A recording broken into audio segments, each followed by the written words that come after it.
Good evening, and welcome to The Modern Agora, the program where we engage in thoughtful debate on the most pressing issues of our time. Tonight, we are tackling a deeply divisive and important question, one that touches on issues of freedom, safety, and societal responsibility. Should all citizens be allowed to own guns? This is a topic that evokes strong emotions and is rooted in different interpretations of law and personal rights. To help us navigate this complex terrain, we have two distinguished guests. Arguing in favor of this right is Liam, a historian and vocal advocate for civil liberties. He believes that gun ownership is a fundamental and non-negotiable right for self-defense. Welcome, Liam. On the other side of the debate is Dr. Eleanor Vance, a sociologist and public health researcher whose work focuses on the societal impacts of violence. She advocates for stricter regulations for the sake of public safety. Welcome, Dr. Vance. Our format tonight will begin with opening statements from each guest. We will then move into a period of discussion and rebuttal, and finally, each will provide a brief closing remark. We anticipate a respectful yet challenging discussion. Our goal is not necessarily to find a consensus, but to illuminate the core principles at stake. Let's begin. Liam, you have the floor. Thank you, Sarah. The conversation about gun ownership must begin with a foundational principle: the right to self-defense. The ability to protect oneself, one's family, and one's property is not a privilege granted by the state, nor is it a permission slip that can be revoked. It is a fundamental, inherent human right. A firearm is, in the modern world, the most effective means for a person to exercise that right, especially when faced with a physically stronger or more numerous aggressor.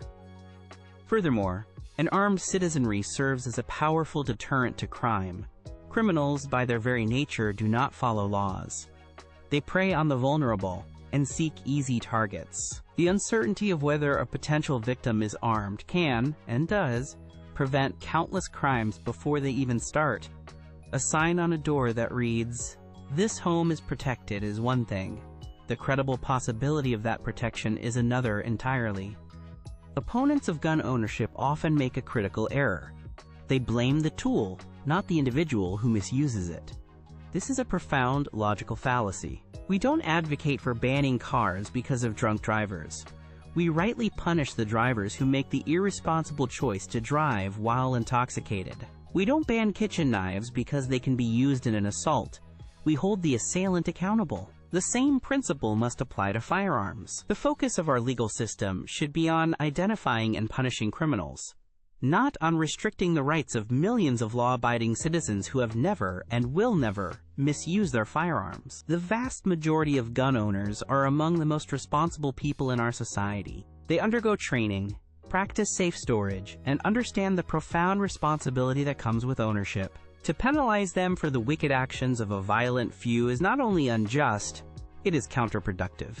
It disarms the very people who can be counted on to be a force for good. Historically, the right to bear arms has been seen as the ultimate check against tyranny. While some may dismiss this as an outdated concern, history teaches us that free societies are those where citizens have not been disarmed by their governments. It is the final guarantee of liberty.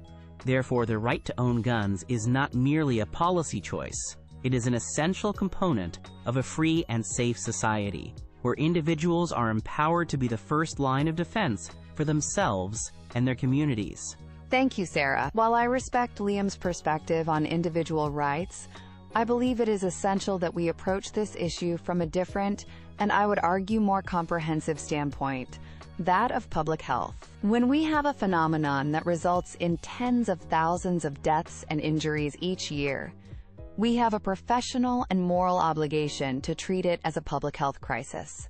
Gun violence is such a crisis. The data, when examined without political bias, is unequivocal. The single greatest predictor of gun death rates in a developed country is the rate of gun ownership. More guns lead to more deaths. It is a stark and undeniable correlation. Let's look at the evidence. Countries with strict, comprehensive gun regulations. Countries like the United Kingdom, Australia, Japan, or Canada consistently report dramatically lower rates of gun-related homicides, suicides, and accidental deaths compared to the United States. After Australia implemented significant gun law reforms following a tragic mass shooting in 1996, the country has not experienced a single comparable event since. Their firearm suicide and homicide rates plummeted. This is not a coincidence. It is the direct result of a successful public health intervention. The argument about self-defense often overlooks a critical factor: the escalation factor. The mere presence of a firearm can instantly transform a non-lethal situation into a fatal one. A heated argument between spouses, a teenager's moment of profound despair, a petty neighborhood dispute. These are events that become irreversible tragedies when a gun is readily accessible. The idea of a quote, guy with a gun stopping a bad guy is, unfortunately, more of a cinematic trope than a common reality. In the chaos and high stress of a real-life violent encounter, a civilian is far more likely to be harmed, to shoot an innocent bystander, or to have their own weapon used against them. Furthermore, we must address the argument about historical context. The legal frameworks many cite were written in an era of single-shot muskets that took a minute to reload. They were not written with the foresight of semi-automatic rifles with high-capacity magazines, weapons designed for a battlefield, which are now available to the general public. The right to own a musket is fundamentally different from the right to own a weapon capable of firing 30 rounds in a matter of seconds. To ignore this technological evolution is to ignore reality. Ultimately, this debate forces us to weigh competing rights. Does one individual's right to own any weapon of their choice supersede the collective right of a community, of our children, our neighbors, our colleagues, to live, work, and attend school in safety and security? From a public health and sociological perspective, the answer must be no. A society's first duty is to protect the lives of its citizens.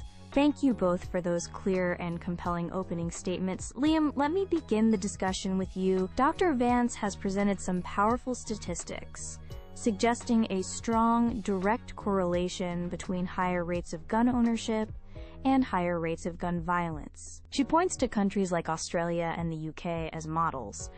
How do you reconcile your position on the necessity of guns for self-defense with this data? Does the individual's right to feel safe truly outweigh what appears to be a significant increase in public risk? That's a crucial question, Sarah, and it gets to the heart of a common misunderstanding. Dr. Vance is correct to point out a correlation, but it is a fundamental error in statistics and in logic to assume that correlation equals causation. The countries she mentions have vastly different social, cultural, and historical contexts than the United States. You cannot simply import a policy from Japan or the UK and expect the same result here. More importantly, these statistics often fail to account for other critical factors. What about rates of poverty, social alienation, or the quality of mental health care systems? These are powerful drivers of violence. Furthermore, if you look within the United States, you see that cities with the absolute strictest gun laws, like Chicago or Baltimore, often suffer from the highest rates of gun violence. If the laws were the solution, these cities should be the safest, but they are not. This demonstrates my point perfectly. Such laws do not deter criminals. They only succeed in disarming law-abiding citizens, making them more vulnerable, and creating precisely the, quote, easy targets I mentioned earlier. The data doesn't show that guns cause crime. It shows that criminals are going to be violent, and that law-abiding people are left defenseless by these restrictions. Dr. Vance, let me turn that to you. Liam argues that, in the face of these persistent threats, especially when police response times can be minutes away, a firearm is the only practical tool for immediate self-defense. If you significantly restrict or remove access to firearms, what is the realistic, practical alternative for a person. Perhaps a single woman or an elderly couple who feels genuinely threatened in their own home at 2 in the morning. I want to be clear that I acknowledge the fear people feel is genuine and valid. No one should feel unsafe in their own home. However, the premise that introducing a firearm into that volatile situation is the safest option is, I believe, a dangerous myth. The data on home invasions shows that a firearm is far more likely to be used against the homeowner or to escalate the violence than it is to be used successfully in self-defense. The practical alternative is not a single tool, but a comprehensive societal approach. It means investing in what actually prevents crime, better funded and better trained police forces who can build trust within communities. It means robust, accessible mental health services to intervene before someone reaches a crisis point. It means community-based violence interruption programs that have proven effective in de-escalating conflicts. For personal safety, there are effective non-lethal alternatives like high-quality alarm systems, reinforced doors, and self-defense training. The solution isn't to arm every citizen and hope for the best in a high-stress shootout. The solution is to build a society where fewer people feel the need to have a gun in the first place, because they are genuinely safer. If I may respond to that, Dr. Vance, you speak of a comprehensive societal approach, and in principle, I agree with all of those things. Better policing, mental health care, and so on. But those are long-term aspirational goals. They do not help the woman you mentioned when a door is being kicked in, right now. Non-lethal alternatives are simply not a reliable defense against a determined, armed intruder. To suggest an alarm system is an adequate substitute for the means to defend one's life is, with all due respect, to abandon that person in their moment of greatest need. And with all due respect, Liam, to suggest that the average citizen, with minimal training and under extreme duress, will perform like a trained soldier is to abandon reality. We have to consider the negative externalities. That gun, purchased for that 1 in a million home invasion scenario, is present in the home 24/7.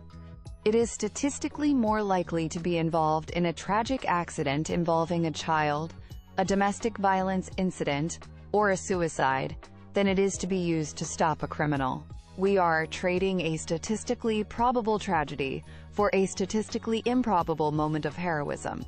It's a bad trade for society. You are framing this as a trade of heroism for tragedy, but I frame it as a trade of freedom for perceived safety. You are asking citizens to surrender a fundamental right based on a statistical model that treats them as a collective liability, rather than as responsible individuals. Freedom itself has risks. We don't bubble wrap society. The principle that a citizen is sovereign and has the right to protect their own life is more important than a state-managed system of safety that may or may not work. Thank you. Ultimately, this debate comes down to a simple question. Who do you trust? Do you trust the state to protect you at all times, a promise it can never fulfill?